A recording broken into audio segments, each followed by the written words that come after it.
ఎటువంటి చూపు? మనమైతే అపాంగలీల అని పరిగెత్తుకుని మూడో పాదం దగ్గరికి వెళ్ళిపోయాం. అప్పుడే అపాంగలీల మాంగళ్యదాస్తు మమ మంగళదేవతాయా, ఇదే అసలు మాట. మంగళదేవతాయా అపాంగలీల మమ మాంగళ్యదాస్తు, అంతే సారాంశం. కానీ ఎటువంటి అపాంగలీల, ఎటువంటి ఆ తల్లి యొక్క చూపు అనేదాన్ని అంగం హరే పులకభూషణమాశ్రయంతితో మొదలుపెట్టారు.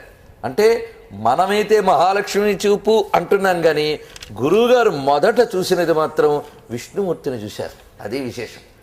అంగం హరేహే అన్నారు. హరేహ అంగం, హరి యొక్క అంగం అంటే నారాయణుని యొక్క శరీరము అని ప్రారంభించారు. మొదలు అంగం అనేటువంటిది. ఈ అంగం అనే దానిలోనే వర్ణానాం ఆది బీజం అయినటువంటి అకారం కనిపిస్తున్నది.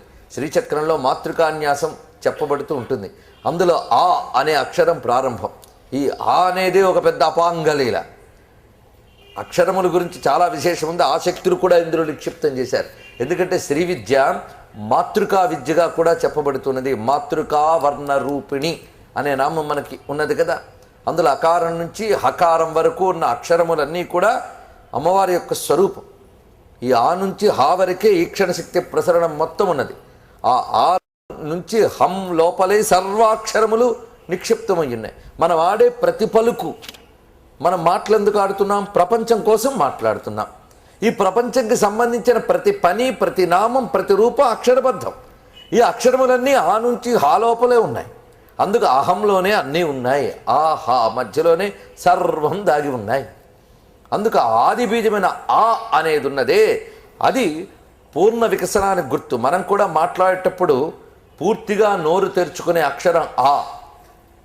హాకి మళ్ళీ కష్టపడాలి, ఆకేం కష్టపడక్కర్లే. ఆ అనేది అక్షరాలు రానివాడైనా అన్నం తినడానికైనా అంటాడు.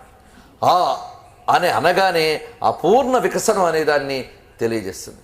అటు తర్వాత ఓం ఓం అని మిగిలినవన్నీ కూడా అది క్రమంగా మూసుకోవడం ఓం మన. ఇది మన యొక్క అక్షరక్రమ నిర్మాణం చాలా విశిష్టమైనది.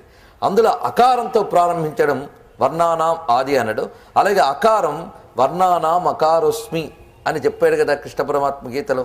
అక్షరాణం అకారోస్మి, అక్షరముల్లో నేను అకార స్వరూపుణ్ణు అని తెలియజేశాడు ఆయన.